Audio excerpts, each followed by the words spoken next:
વડોદરા શહેરના નાગરવાડા વિસ્તારના ભાજપના પૂર્વ કોર્પોરેટરના પુત્રની સયાજી હોસ્પિટલના પટાંગણમાં હત્યા કરાયા બાદ તંત્ર દ્વારા શહેરના સંવેદનશીલ વિસ્તારોમાં દબાણ હટાવ ઝુંબેશ હાથ ધરવામાં આવ્યું છે.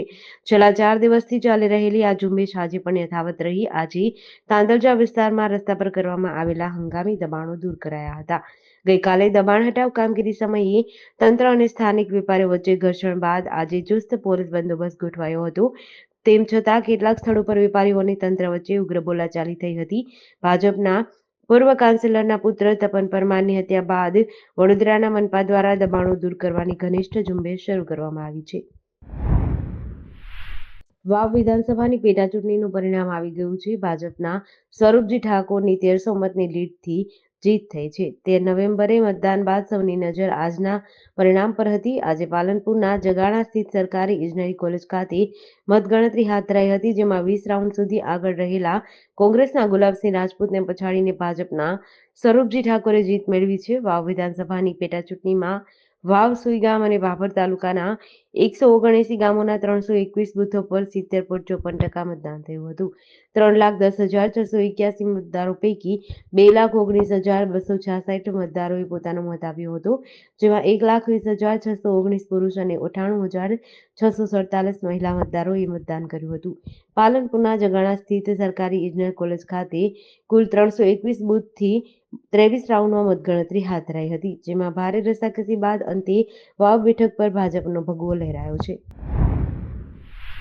સુરતના મોટા વરાછાથી દુબઈથી ચાલતા 111 કરોડના ઓનલાઈન ચીટિંગમાં પકડાયેલા આરોપી નાનજી બારૈયાએ આધાર કાર્ડમાં એડ્રેસ ચેન્જ કરાવ્યું. તે ગ્રાહક સેવા કેન્દ્ર પર સાયબર ક્રાઇમે રેડ કરી મામા ભાણેજને પકડી પાડ્યા. તેમના લેપટોપમાંથી ભાજપના મહિલા કોર્પોરેટરની ડિજિટલ સહી અને સિક્કા ઉપરાંત 205 ચૂંટણી કાર્ડ અને પાન કાર્ડ સહિતના બોગસ ડોક્યુમેન્ટ મળ્યા છે.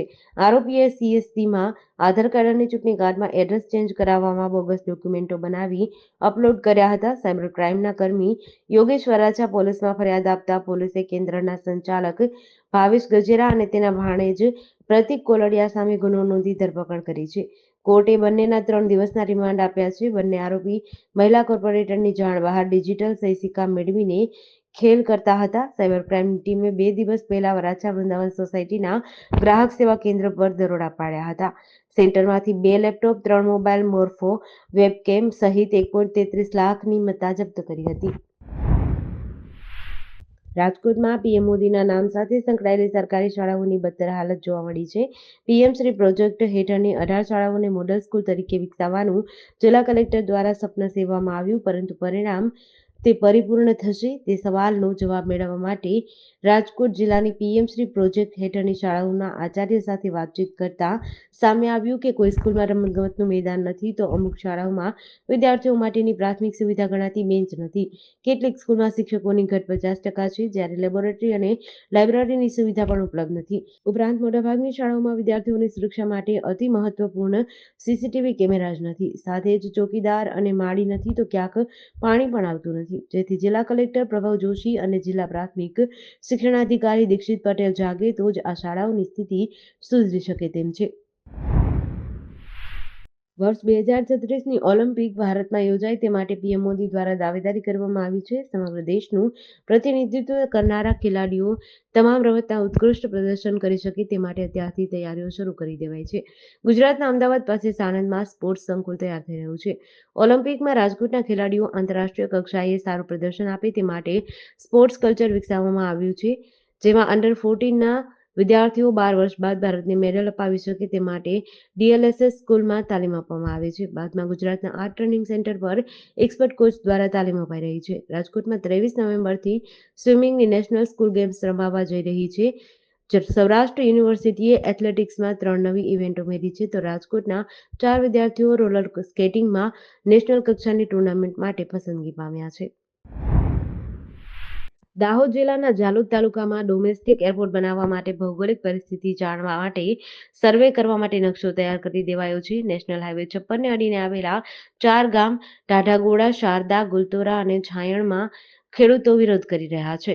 ખેડૂતોએ વિરોધમાં કલેક્ટરને આવેદન આપ્યું હતું. ત્યારબાદ કલેક્ટરે ખેડૂતો પાસે ગામમાં જઈને સમાધાન આપ્યું હતું. જોકે સર્વે બાદ ખેડૂતોને હજુ વિશ્વાસ નથી. ટાઢાબોળા ગામમાં રનવેનો પોઈન્ટ પણ મૂકી દેવાતા લોકો નારાજ છે અને હજુ ખેડૂતો વિશ્વાસ કરવાનું ટાળી રહ્યા છે. ત્યારે દાહોદ ડોમેસ્ટિક એરપોર્ટના પ્રસ્તાવિત સ્થળે પહોંચીને ગ્રાઉન્ડ રિપોર્ટ કર્યો હતો. એક તરફ ભારતમાલા પ્રોજેક્ટ અંતર્ગત દિલ્હી મુંબઈ કોરિડોરની કામગીરી ચાલુ છે, જેમાં આ ગામના ખેડૂતોની જમીનો સંપાદન કરવામાં આવી છે, જે હાઈવેની કામગીરી હજુ પૂર્ણ કરવામાં આવી નથી. બીજી બાજુ નવીન એરપોર્ટ પણ આ જ વિસ્તારમાં બનાવવામાં જમીનનો સર્વે કરવામાં આવતા ગામમાં હાલ ભારે આગની જેવી સ્થિતિ છે. ભાવનગર લોકલ ક્રાઇમ બ્રાન્ચની ટીમ પેટ્રોલિંગ દરમિયાન મળેલી ચોક્કસ બાતમીના આધારે શહેરના એવી સ્કૂલના ગ્રાઉન્ડ પાસેથી વેચાણ અર્થે બેઠેલા શખ્સને 17 ચોરાવ મોબાઈલ સાથે ઝડપી લઈ કાયદેસરની કાર્યવાહી હાથ ધરી હતી. તળાવમાં આવેલ કિશોરભાઈ દાળપુરીવાળાની લારીએની દુકાનને કામ કરતો હોય. આથી અહીં દાળપુરી ખાવા આવતા ઇકબાલ ઉર્ફે ટીટી રહેવાસી પીલ ગાર્ડન તથા રિઝવાન રહેવાસી કુંભારવાડા દાળપુરી ખાવા આવતા હોય. આ શખ્સોએ અલગ અલગ વિસ્તારોમાંથી મોબાઈલની ચોરી કરી તેને આપી ગયા હોવાનું જણાવ્યું હતું. આથી એલસીબીએ કુલ ₹1,60,000ની કિંમતના 17 નંગ મોબાઈલ કબજે કરી પાંચેય શખ્સો સામે નીલમબાગ પોલીસ સ્ટેશનમાં ફરિયાદ દાખલ કરી વધુ તપાસ હાથ ધરી છે. રાજ્યમાં અંતે શિયાળાએ અસર દેખાવાની શરૂઆત કરી દીધી છે. સવારના અને રાત્રિના સમયે કડકડતી ઠંડી અનુભવાઈ રહી છે. રાજ્યના 10 સેન્ટરો પર તાપમાનનો પારો ગગડીને 15 ડિગ્રી નીચે પહોંચ્યો હતો. પાટનગર ગાંધીનગર 11.6 ડિગ્રી સાથે સૌથી ઠંડુ શહેર બન્યું હતું. આ વર્ષે રાજ્યમાં ઠંડીનો મોડો પ્રારંભ થયો છે. છેલ્લા 2-3 દિવસથી લોકો ઠંડીનો સામનો કરી રહ્યા છે. રાજ્યમાં આજે સવારે વાતાવરણમાં ધુમ્મસ જોવા મળી હતી. તાપમાનની વાત કરીએ તો 11.6 ડિગ્રી સાથે ગાંધીનગર સૌથી ઠંડુ શહેર રહ્યું હતું. ત્યારબાદ દાહોદનું 11.9 degree, Naliya 12.2 degree, Narmada 12.7 degree અને ડીસાનું તાપમાન 14.1 ડિગ્રી લઘુત્તમ તાપમાન રહ્યું હતું. આજે સવારે 8:30 વાગ્યે પૂરા થતા 24 કલાક દરમિયાન શહેરમાં 15.7 degree, Baroda 14.4 degree, Rajkot 14 degree અને સુરતમાં 19 ડિગ્રી લઘુત્તમ તાપમાન નોંધાયું હતું. રાજકોટના સદભાવના વૃદ્ધાશ્રમ દ્વારા જામનગરના રામપર ગામે ₹300 કરોડના ખર્ચે 5100 નિરાશ્રિત અને અસ્વસ્થ વડીલો રહી શકે એ માટે દેશનો સૌથી મોટો વૃદ્ધાશ્રમ નિર્માણ પામી રહ્યો છે. લાભાર્થી 12 વર્ષ બાદ એટલે કે 23 નવેમ્બરથી 1 ડિસેમ્બર 2024 સુધી મોરારી બાપુ રામકથાનું રસપાન કરાવશે. જેમાં 150 કરોડ વૃક્ષોના વાવેતર અને એના જતનના સંકલ્પ કરવામાં આવશે. ત્યારે દરરોજ 1 લાખ લોકો કથા શ્રવણનો લાભ લેશે અને દરરોજ 50,000 લોકો ભોજન પ્રસાદ ગ્રહણ કરશે. 150થી વધુ રસોઈયા દરરોજ અન્નપૂર્ણા ભંડાર તૈયાર કરશે.